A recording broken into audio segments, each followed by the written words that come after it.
Welcome, curious souls, to the Macabre Emporium, your sanctuary for the unusual, the mysterious, and the appalling. Step through our cryptic doorway into a world where secrets whisper and enigmas come to life. I'm David. And I'm Sarah. Together, we're your custodians of the macabre, guiding you through tales that defy the ordinary. Discover the untold stories, from lesser-known cases of true crime to the bizarre events that captivate us. Join us on a journey to the shadows where the mainstream fades and the extraordinary beckons. So whether you seek the bizarre, the eerie, or the chillingly obscure, you're in for a treat here at Macabre Emporium.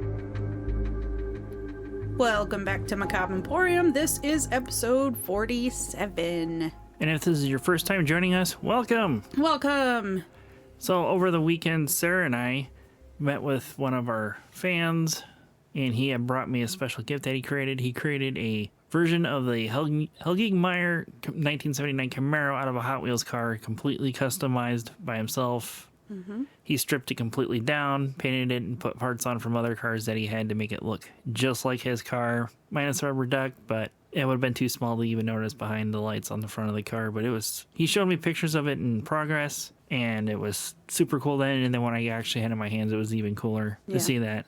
That was very cool. And next week, we are going to have probably somewhat of a short episode, but it was a big opportunity for Sarah and I. Mm-hmm.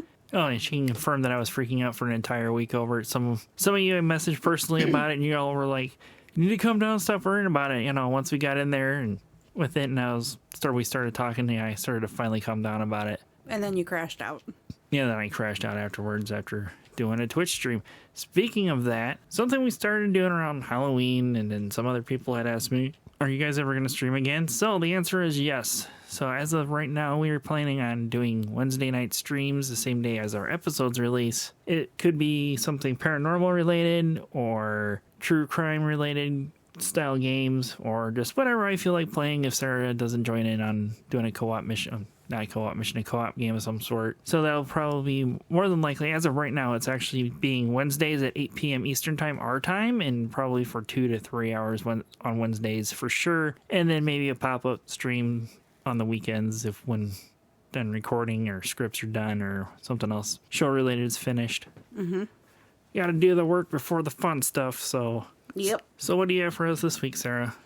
I've got, I guess you could say, Folklore, a legend. Okay. Yeah. What do you have? I have the same thing. Oh, yeah? Oh, yeah. Shocker. All right. Yeah. And I'm sure the shop cats will be excited to hear, since all three of them were sitting here on the counter with us waiting to hear this story. Especially Salem.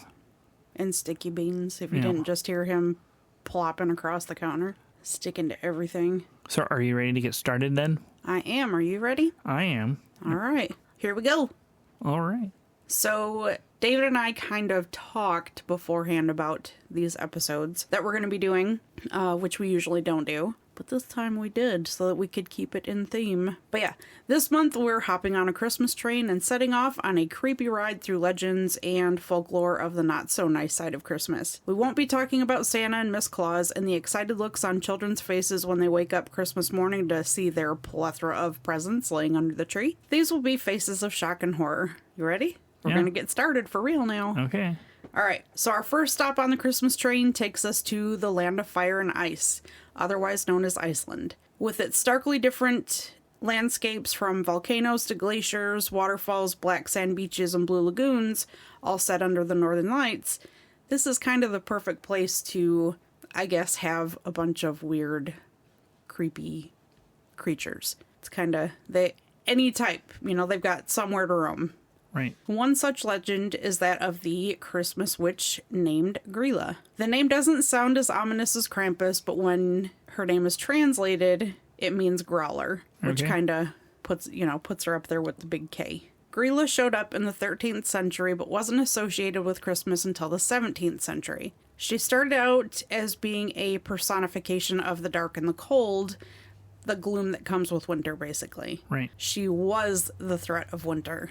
But she was something else entirely. She's described as being a giant, hideous ogress, which, if you don't know, that's a female ogre. Kind of guess with the S on the end there. She supposedly had 15 tails, eyes on the back of her head, blackened teeth, and a matted beard. She also had ears that hung down and, like, slapped her in the nose. So she had long, rubbery ears and large hooves. Grýla resides in the mountains with her third husband, Lepaludi, who is considered to be a lazy homebody, and together they had 13 sons, which are known as the Yule lads. And together they all had a pet named Jólakötturinn, or as we knew it, or know it rather, the Yule Cat. But truth be told, this kitty was Grýla's. One big, happy, dysfunctional family. Legend also states that her first two husbands were eaten by Grýla once she became bored of them. And with this, some say that she was like the first true feminist of Iceland. Okay. Because she ate her husbands because she was bored. Don't ask me. I don't know.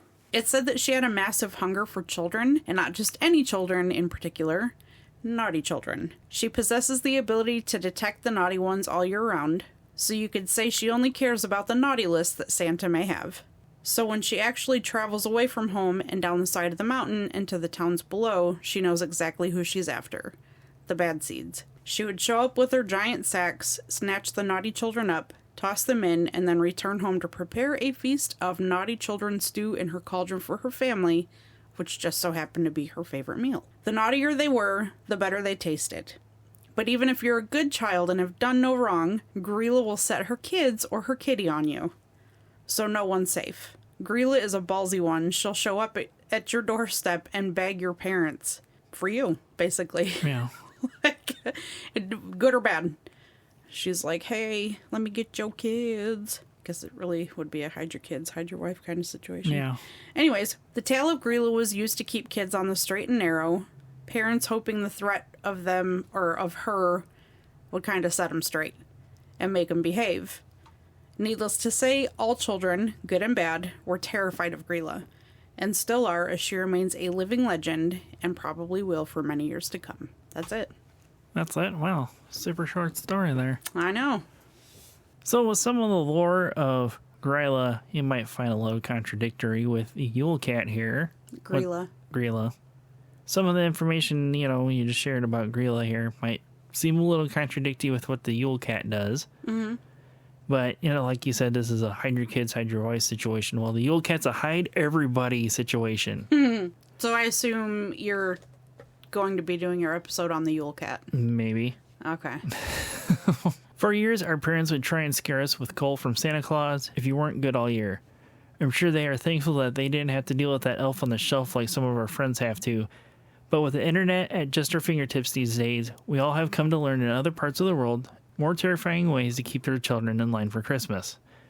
But first, with the name Yule Cat, I wanted to see, look into what Yule actually is. Mm-hmm. So what exactly is Yule? I'm sure you have heard the term before, for example, Troll the Ancient Yuletide Carol in the song Deck the Halls. We have all sung in Christmas concerts in elementary school, or we'll hear from your kids if you have them in the coming weeks. Even though the modern lyric sheets I had seen while researching the Yule Cat changed it to Christmas instead of Yule. But Yule is a winter festival historically observed by Germanic peoples, being Sweden, Iceland, as where we've gone this week. The majority of Europe for the most part. Yule was incorporated into Christmas during the Christianization of the Germanic peoples, so Central Europe, Sweden, Norway, Iceland, Denmark. The Christmas tree and Yule logs, Yule goat, and so on would be incorporated into modern Christmas traditions, so it is almost as if anything labeled Christmas could be switched back to Yule in its original origins. The Yule Cat originates from Icelandic legend. Jólakötturinn, or the Yule Cat,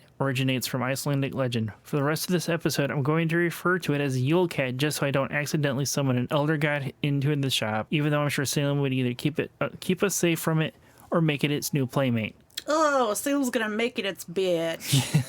Even though sources are scarce from where the Yule Cat comes from, the origins of the Yule Cat were first mentioned coming from a collection of legends and folklore in 1862 by Jan Arneson in a single paragraph about an evil beast that would eat those who did not get new clothes for Christmas or eat their Christmas bit, which is an extra portion of food given to those taking residence working on a farm. Traditionally, the Yule Cat was used as a means to threaten or entice farm workers to finish processing wool that had been collected in the fall before Christmas, since wool was Iceland's biggest export in these times. So the Yule Cat was like he'd come after you because you didn't get new clothes for Christmas? Yeah. So people that owned the farms during the serfdom periods would use this giant hulking beast or whatever, as you could call it, to scare them into producing as much wool as they can before the end of the year. Consumerism. Mm-hmm. Huh. Those who did participate would be rewarded with new clothes, whereas those who didn't would get nothing and be left as prey for the Yule Cat. It wouldn't be until the 17th century that the Yule Cat would become associated with Grýla that Sarah just told us about. Yule Cat has also been found in folklore as a companion to St. Nicholas himself as well. In 1764, telling the Yule Cat and other legends alike would be banned as people would find them too terrifying, but I was not able to find when this ban was actually lifted. The Yule Cat has always been described as being a huge and vicious and usually a black cat. Couldn't really find any descriptions on how big from all these drawings I had seen of it from medieval times throughout the ages till today to people, doing their own renditions on DeviantArt. But with Icelandic lore, you gotta think that this cat's gonna be big enough to at least eat humans, so it'd be as big as a house at least. It'd be pretty large, yeah. Yeah. And also the Yule Cat would also have glowing eyes and sharp whiskers and claws. Some depictions of the Yule Cat do take after the Norwegian forest cat. Oh, so it was beautiful and massive. Yeah, which looks similar to the popular huge chunks known as Maine Coons. Chonkadonks. So why a Yule Cat and not a Yule Dog? It could just be that a cat was selected as they aren't as clumsy as dogs or as easily distracted by sausages, or it could be that cats are very stealthy and light steppers when stalking their prey because the Yule Cat would go around sneaking through the streets of Icelandic villages, looking through windows to see who got new clothes for Christmas or not. And they'd have to, so this cat being as big as it was, like it had to be the lightest stepper. Well, I mean, given how dumb Lugosi can be sometimes, how quiet he walks around the house or the shop when he's there. Not often. Well, like I said, cats have a foundation in Icelandic lore with Freya's chariot being pulled by two, massive Norwegian forest cats, basically. But cats have been more commonly found in Iceland than dogs, and they were also, dogs being that, were banned in 1924. Dogs were banned? I could not find a definitive answer why dogs were banned in Iceland, but today dog owners must obtain special permits to keep their heckin' good boys. Jesus Christ. Yule Cat we know today wouldn't come around. I'm sorry, I wasn't prepared for that. They're heckin' good boys. Oh, goddamn. Come on, I gotta throw something goofy in there. I wasn't expecting it. All right, go ahead. Yule Cat we know today wouldn't come around until 1932 in a collection of poems by Johannes Koltum in the published collection Jólakötturinn, Christmas is Coming, which I will read at the end of this episode this week, closing it out. As the times changed, so did the cat. Instead of being used to scare workers into not being lazy to receive new clothes in the winter, whereas now parents would use this cat as a way to prompt good behavior into their children, where the tradition of receiving new warm Christmas clothes still carries on today, and to keep the cat away. The legend of the Yule Cat is also used to promote being generous to those in need of warm clothes so they aren't eaten by the Christmas cat. So parents, maybe instead of the elf on the shelf, you could use the story of the giant murder floof to be thankful for new Christmas clothes on Christmas Eve. Giant murder floof. God. In a less terrifying telling of the Yule Cat, he would only eat the Christmas dinner of those who didn't receive new clothes. Well, that's fucked, because what if that was like their one meal, because they were like poor? I don't know. They're like, we're gonna put all our money into this one meal and eat off it for days. And this giant ass cat shows up and is like, I'm taking all your shit. Yeah. Sucks to suck. Well, they should have made sure to have new warm clothes for Christmas Eve, and True that. they would have had their Christmas dinner tomorrow. But again, poor. I know. Some of the things that did come up, tales of grandmothers and mothers furiously knitting on Christmas Eve to make sure their kids at least had warm socks or gloves or a hat or something to keep the Yule Cat away. So it could be something that simple. Yeah. Like as a pair of socks. Yeah, something. It just had to be something new. Didn't specify what new warm Christmas clothes were. It just said doable. something new. All right. You're getting new knickers for Christmas. Oh, so you're just going to go with the new, the stereotypical guy Christmas gift, I see. New knickers and new socks. Yeah. In 2018, the town of Reykjavik, the capital of Iceland, you can find a 19-foot Yule Cat sculpture that is covered in 6,500 LED lights. Its frame is black, the body is made out of white LEDs, and has 2 red eyes. Ooh. And it's all lit up on LEDs. You'll love the pictures I saw of it. I know you're going to love it. Oh, I'll have to look. In 1980, singer Björk covered the Yule Cat in one of her songs, and is a very popular Christmas song in Iceland. So kind of like how Whamageddon's played here. I'm sure there's not a Yule Cat again in there. There could be, I don't know. So, you know. She is from Iceland, so that makes sense. Yeah. I mean, I could have mentioned the actual Christmas Demon song, but I'm not saying it. Christmas Demon, do you say? Yeah, Mariah Carey. Oh, God. So let's... So, this is going to be a super short episode this week. But Yep. It's better than Matt having another episode 2 weeks in a row. I'd rather not do that. Mm-hmm. Or hit another Raw episode again. Mm-hmm. I think it's time we close the Emporium up for today, Sarah. What do you think? I agree. So until next time. Remember to keep it real. And listen to next week's episode. They should listen every week, no matter what. Yeah, next week is going to be special. You all know the Yule Cat, and the cat was huge indeed. People didn't know where he came from or where he went. He opened his glaring eyes wide, 2 of them glowing bright. It took a really brave man to look straight into them.